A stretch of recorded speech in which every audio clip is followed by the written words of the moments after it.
Quel est le point commun entre William Pacho, Moïse Caicedo et Piero Hincapié? Oui, ils sont bien tous équatoriens, mais c'est pas juste ça. En fait, au même titre que la moitié de la sélection équatorienne aujourd'hui, ils ont tous été formés dans le même club, l'Independiente del Valle. Alors comment un pays considéré comme un outsider même à l'échelle de l'Amérique du Sud a-t-il pu produire certains des talents les plus recherchés du marché en à peine quelques années? Comment un club de barrio fondé sans aucun moyen a-t-il pu former une génération qui explose aujourd'hui en Première Ligue, en Bundesliga et sur la scène internationale? Et surtout, est-ce que cette génération ne serait pas le véritable épouvantail de la prochaine Coupe du Monde? Bienvenue dans Muscle ton jeu, et dans ce 5e épisode, on va analyser la transformation du football équatorien, comprendre comment Independiente del Valle est devenu une usine à talent, et pourquoi ce club influence aujourd'hui toute la sélection nationale.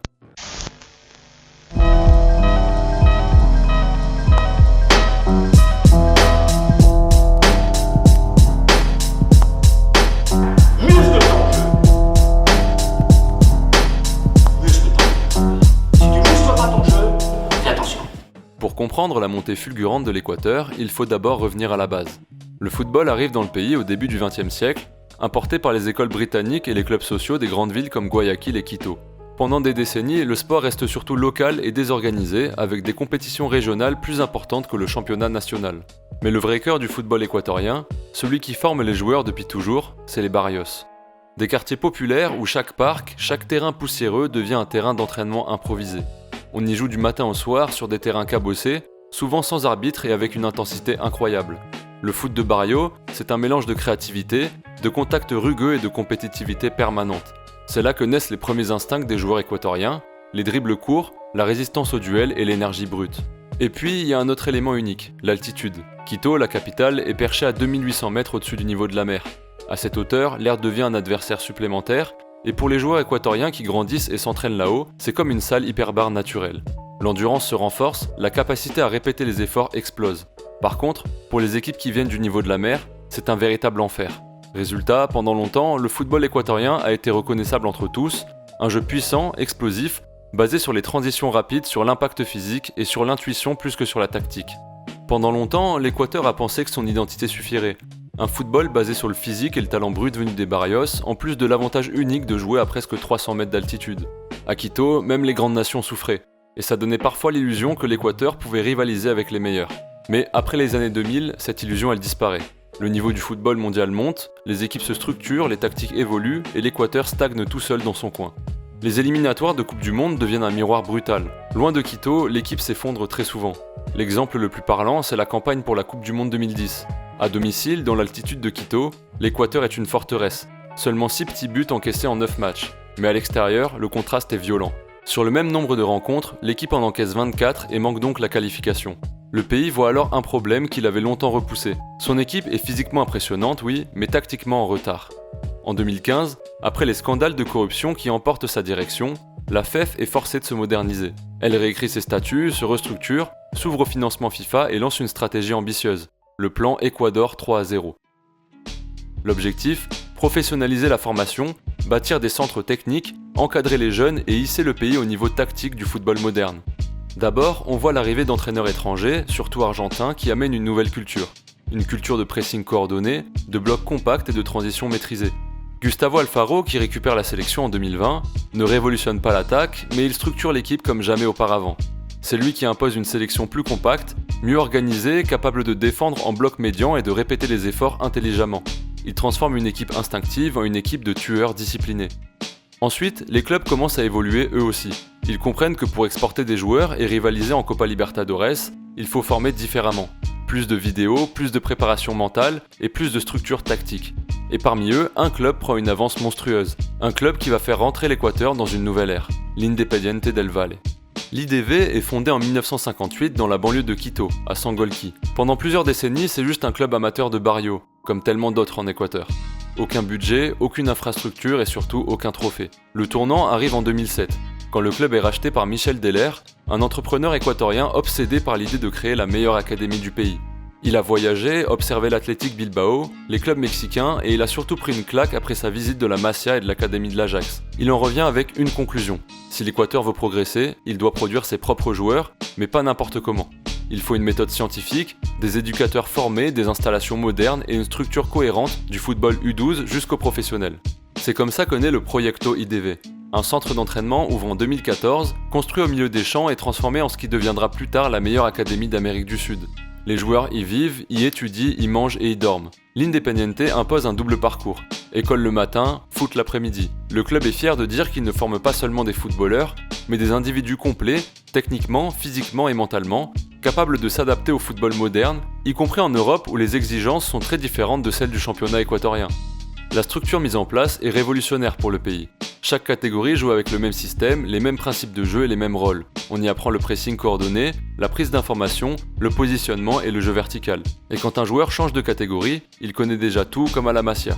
Rien n'est laissé au hasard, chaque séance est filmée par drone, chaque match est analysé, chaque joueur reçoit des rapports individuels comme dans un club européen. Mais le club ne se limite pas à la formation, il scoute de partout.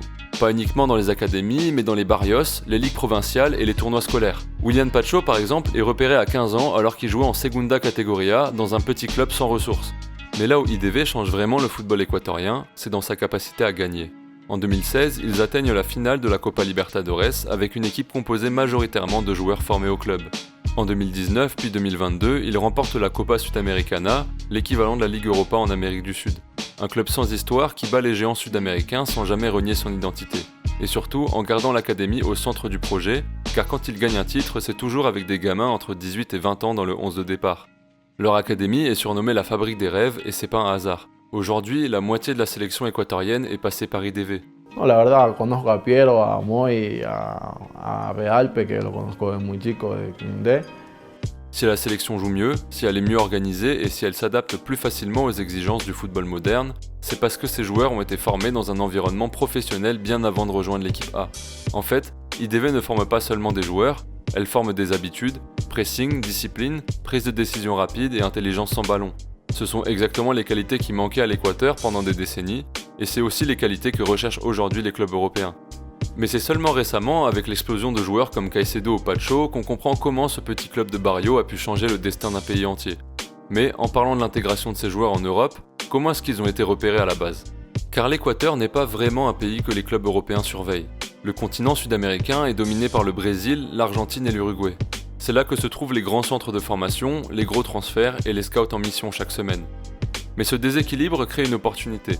Pendant que tout le monde se bouscule pour recruter le prochain crack brésilien ou argentin, l'Équateur reste presque invisible. Les rapports sont rares et les statistiques accessibles sont limitées. En langage scouting, on appelle ça un marché inefficace, un endroit où la valeur réelle d'un joueur est bien plus élevée que son prix. Et c'est exactement le type d'environnement que recherchent les clubs les plus intelligents d'Europe. Brighton, Brentford, Midtjylland et quelques clubs allemands comme Leverkusen ou Francfort. Des clubs qui comprennent que pour recruter différemment, il faut regarder ailleurs. Quand ces clubs commencent à s'intéresser à l'Équateur, ils découvrent quelque chose qui les intéresse immédiatement. Un pays où les joueurs sont physiquement supérieurs à la moyenne, habitués à répéter les efforts, à courir sous altitude et à jouer dans des contextes difficiles. C'est une donnée objective, les profils équatoriens ressortent très bien sur les métriques d'intensité et de duel, des qualités qui, pour le football moderne, valent de l'or. Et ça, c'est que la première couche, car quand les clubs commencent à intégrer la data avancée, il se passe quelque chose d'encore plus surprenant. Les jeunes formés à Independiente del Valle créent des signaux statistiques que les recruteurs appellent des flag points, des indicateurs qui ressortent dans les modèles prédictifs. Volume de course anormalement élevé pour leur âge, récupération agressive, vitesse de prise de décision bien au-dessus de la moyenne, ce sont des métriques qui, dans les bases de données européennes, font littéralement clignoter le profil des joueurs. À ce moment-là, les clubs européens qui travaillent intelligemment comprennent qu'ils viennent de dénicher une vraie mine d'or. Et parmi eux, un club se distingue par sa précision, sa méthode et sa capacité à transformer des jeunes talents en joueurs d'élite. Ce club, c'est Brighton, on l'a déjà mentionné plusieurs fois sur la chaîne pour son avance en termes d'utilisation de la data, et la méthode qu'ils ont créée avec leur focus group sur l'Amérique du Sud a maintenant été copiée par une bonne partie des clubs de Première Ligue. Quand ils tombent sur Moisés Caicedo, il a même pas 18 ans, mais dans leur modèle statistique, il ressort immédiatement. Mais en dehors de la détection, c'est la méthode d'intégration qui est remarquable. Brighton ne l'envoie pas tout de suite en Première Ligue après son transfert à l'hiver 2021. Il est d'abord prêté à Beerschot en Belgique, dans un championnat plus lent, mais qui reste physique, parfait pour adapter un joueur sud-américain au football européen. Puis il l'intègre progressivement en Première Ligue avant de le titulariser. Résultat, sa valeur marchande est multipliée par 20 et il est transféré pour un prix record à Chelsea en 2023. Et ce succès-là a produit un effet domino. Chelsea, déjà traumatisé par le prix de Caicedo et qui semble maintenant vouloir recruter tous les adolescents prometteurs de la planète, a recruté Kendry Páez à 16 ans et l'a prêté à Strasbourg à son arrivée en Europe. Même logique que Brighton, on l'achète tôt, on le laisse grandir dans son environnement puis on l'intègre progressivement. Arsenal de son côté vient de recruter 2 jumeaux de 16 ans formés à IDV, même profil, intensité, discipline et compréhension du jeu. Mais la première ligue n'est pas la seule. Leverkusen, club pionnier du scouting en Amérique du Sud, a repéré Piero Hincapié qui avait été transféré en Argentine entre-temps et l'a transformé en défenseur moderne avant son transfert vers Arsenal. William Pacho, dont l'impact au PSG est encore largement sous-coté, a gravi les échelons sans brûler les étapes. Entré en Europe par Antwerp, il a tapé dans l'œil de Francfort avant de rejoindre Paris. Le club Bruges, quant à lui, a recruté Joël Ordóñez, un autre défenseur formé à IDV, pour exactement le même type de trajectoire. Adaptation progressive avec les U23, puis mise en avant en Europe en visant une revente dans le top 5. Le joueur a été suivi cet été par plusieurs clubs de PL et par Marseille, avant de finalement prolonger son contrat à Bruges. En bref, en quelques années, l'Équateur est passé du statut de marché invisible à celui de marché stratégique. Les clubs qui travaillent avec de la data le voient comme une opportunité, et ceux qui travaillent encore à l'ancienne envoient désormais des scouts sur place. Parce que tous ont compris la même chose. Les joueurs équatoriens, surtout ceux d'IDV, arrivent en Europe déjà adaptés au football moderne, une qualité cruciale dans une époque marquée par la culture de l'instant. Mais du coup, cette nouvelle génération, qu'est-ce que ça donne en sélection ? Eh ben pour comprendre comment la sélection équatorienne a changé de dimension, il faut revenir au Sudamericano U20 de 2019. L'Équateur remporte le tournoi pour la première fois de son histoire, porté par une nouvelle vague de joueurs formés dans des environnements beaucoup plus structurés qu'avant. Hincapié, Cifuentes, Palacios et Plata sont en tête d'affiche pour cette équipe. C'est la première génération 100% élevée dans le football équatorien moderne, plus disciplinée, mieux organisée et bien plus agressive dans le pressing. Et quand ces joueurs arrivent en équipe A entre 2021 et 2024, l'impact est immédiat. L'Équateur devient l'une des meilleures défenses d'Amérique du Sud, et cette fois pas seulement à domicile. Ils dominent l'Argentine et le Pérou et tiennent tête à l'Uruguay, avec une campagne de qualification pour la Coupe du Monde 2026 extrêmement solide. Le duo Hincapié-Pacho, l'un des plus jeunes et des plus prometteurs du continent, symbolise cette transformation. Vitesse, anticipation et calme balle au pied, une charnière que d'autres nations mettent 10 ans à construire. Sébastien BKCC, disciple de Sampaoli, apporte une structure défensive compacte, un pressing coordonné et des transitions beaucoup plus contrôlées, parfaitement adaptées au profil des joueurs formés à IDV. Résultat, l'Équateur développe un football étouffant, intense et physiquement très dur à affronter, même loin de ses bases. À l'approche de la Coupe du Monde 2026, le pays se présente comme un véritable épouvantail. Très fort derrière, mais surtout cohérent et technique au milieu. Le jeu équatorien d'aujourd'hui, c'est pas le Joga Bonito brésilien. Il se rapproche bien plus d'un Catenaccio moderne, une machine organisée qui marque peu, mais qui encaisse encore moins. Seulement 5 buts concédés en 18 matchs de qualification, soit la meilleure défense du continent. Une véritable boucherie défensive qui a laissé l'Argentine, le Brésil ou encore l'Uruguay sans réponse.